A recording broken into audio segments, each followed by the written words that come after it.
the classic of the way, the Tao Te Ching, a new translation. The thing with the Tao Te Ching is that it's very dependent on who has translated it. So this one is by Richard John Lin, with an interpretation by the great Wang Bi. So, at last, English language readers can experience the most influential book of Taoist tradition the way Chinese readers have for centuries.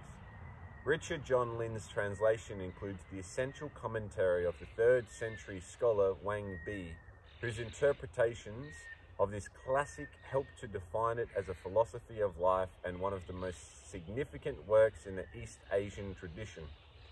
The text consists of 81 short aphoristic sections presenting a complete view of how the sage rules in accordance with the spontaneous ways of the natural world. So it is a way of living. This is kind of uncomfortable. I don't want to completely sit down because it's wet, but I want to get my beautiful prints in the shot. So you've just got into Chinese philosophy, you've just discovered Taoism, you've just discovered the yin-yang principle of balance, of contrast, of polarity. Wow, what an amazing gift you have been given, because you are now ahead of 99% of other individuals. Most people live in a fantasy, especially Westerners. We live in a very materialistic, consumeristic world where we're focused on the outer world. And we expect things quickly, we want them now, we want to fulfill all of our desires, and we want also to be happy all the time. We want other people to be nice, we want other people to be giving, and we have so many unrealistic expectations of how the world works. So the yin-yang principle, Taoism, is about embracing not only what we think is good, but also acknowledging and being grateful for whatever we perceive as bad. Now, I use finger quotations as bad because things aren't really good or bad. Because in order for something to be good, we must be able to compare it to something. So a family member has just died. That is bad.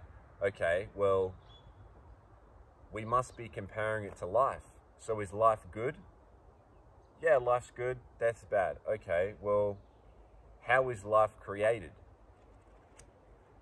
Life is created through your ancestors. What if your ancestors never died?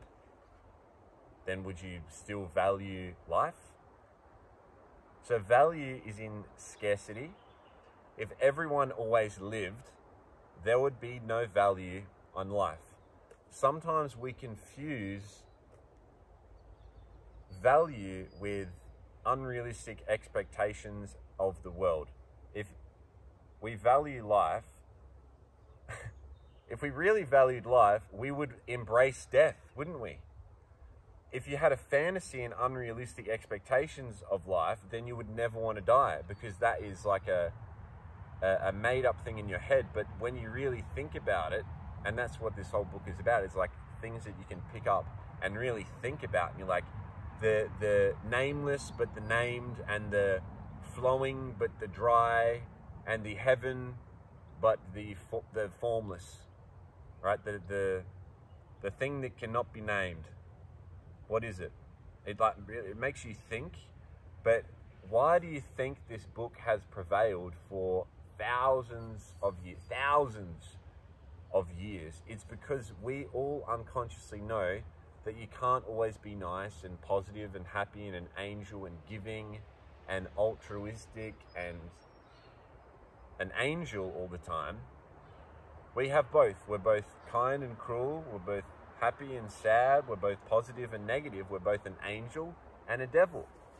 So it's things to think about, and it's contrast between what we feel is good versus what we think is bad. You know, we think that our desire to have sex, or that, well, having sex is good, but having desires is bad. So it's like, if you can disconnect yourself from wanting, from seeking what you believe is good and pleasureful, if you can disconnect yourself from the pleasure, you will avoid the pain and the disappointment and the regret and the guilt and the shame. So how I think Taoism compares to Stoicism, the Greeks, I feel like the Greeks was kind of like, hey, let's just chill, let's sit back, let's kind of not really do anything too crazy. Let's, you know, do everything in moderation. You know, let's make sure we're courageous, and let's make sure we have discipline and all this kind of like very structured, ordered thing. Whereas Taoism is like, hey man, the world is so fucking beautiful, and so many of us miss the opportunity to take in the beauty that surrounds us every moment of every day, because we get caught up in trying to put labels on things. Well, what's the Tao? What is it? How do we get it? Why does it need to be named? The Tao transcends all of our emotions and perceptions and senses. It transcends it. It talks a lot about in the book, especially this translation and the interpretation. If something doesn't have a smell, how can you smell it? If you can't see something, if it's invisible, how can you see it? If something doesn't have a taste to it, you can't taste it. That's what the Tao is. It's like, what is it? It's everything, but it's nothing at the same time. It is, to me, it is your soul and it is the universe. And what connects your soul and the universe is your thoughts. And your perceptions lead to your thoughts. Your unconscious or conscious perceptions lead to your conscious thoughts. Your thoughts are above the surface. They create the water of consciousness that surrounds you every day, and you're just swimming through that consciousness.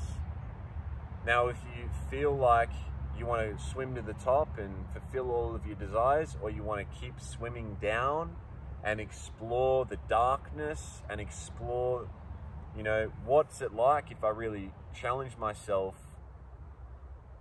to do something and create something that my heart is connected to. So when you transcend your senses, you become connected in a moment of presence. You become connected to the grand organized design, to God, to the beauty of the universe, to this. You unlock the wonder of the hidden orders that surrounds us. A tree, look at all these trees around us. A tree cannot grow tall unless it plants its seeds deep within the ground. A tree cannot grow a branch out to the right unless it also has a counterbalancing branch to the left. I'm going to summarize Taoism in this single statement. The words written by Lao Tzu in here, depending on the translation, they are an observation of the universe, an observation of the world. Does the world and does the universe need fixing? If I gave you the CEO position of the universe, do you think you could do a better job? Probably not, right? The universe, whether we like it or not, is perfect in every way. It is completely balanced. If you look up the net energy of the universe, it comes out to zero. So all of these positive energies, positive electrons, are counterbalanced by negative particles, by negative whatever, neutrons, right? Whatever that is. I'm not a physicist. So the Tao Te Ching is an observation of the universe. If we can align our thoughts with the order of the universe, we open our hearts and our minds to the beauty that surrounds us every day. Now, I'm going to finish with this. I'm going to open to a random page and let's just see what we get here. Oh, that's the index. Let's do another one. One up on tiptoes does not stand firm. One who takes big strides does not move. One who flaunts himself does not shine. One who insists that he is right is not commended. One who boasts about himself has no acknowledged merit. One filled with self-importance does not last long. In respect to the Tao, we can say about such behavior, too much food is an excrescence making the rounds. The people always hate this, so one who has the Tao has nothing to do with it. So if you hate and you're bitter and resentful and you're angry at the hand you've been given, right? The cards you've been dealt. If you, oh, this is shit, this is bullshit, you're not aware of the beauty of the universe. One who is connected to the Tao is grateful for everything and does not want to change everything. If you, like, imagine someone being like, oh, I don't like where Mars is. I want to move Mars. Let's move Mars. I don't like it. I don't like the color. Let's change the color of Mars. People are like, what the fuck is wrong? Like, what? Are you crazy?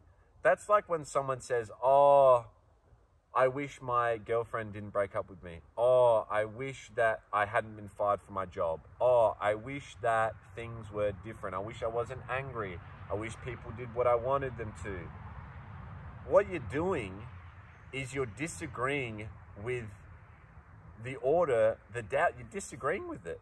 You come into conflict. You're battling against it. And when you're battling against something, you're self-righteous and arrogant, and you're taking big strides and you're flaunting yourself. There is no merit to flaunting yourself and exaggerating your ego, because the universe does not exaggerate one part of itself. The universe doesn't minimize other parts. The universe embraces both its gravity and anti-gravity.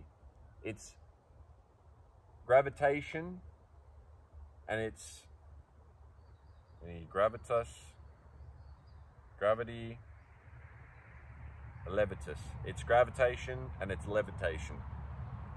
It embraces both sides of itself. So when you align yourself with the Tao, with the universe, with your soul, with your mind, body, and spirit, when you're focused on inspiring goals that light you up and give you purpose and give you fulfillment, give you meaning, you're going to be more grateful of both the good and the bad. Everything, if you wish things were different, you're not aware of the Tao, you're not aware of the beauty, you're not present in the moment.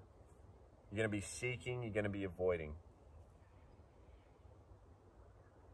So embrace both sides of the equation, just like a maths equation.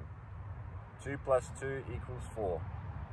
If 2 plus 2 equals 5, then it's imbalanced, right? If 2 plus 3 equals 4, same thing.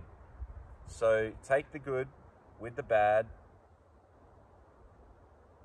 reflect on, you can literally Google the Tao Te Ching, get it.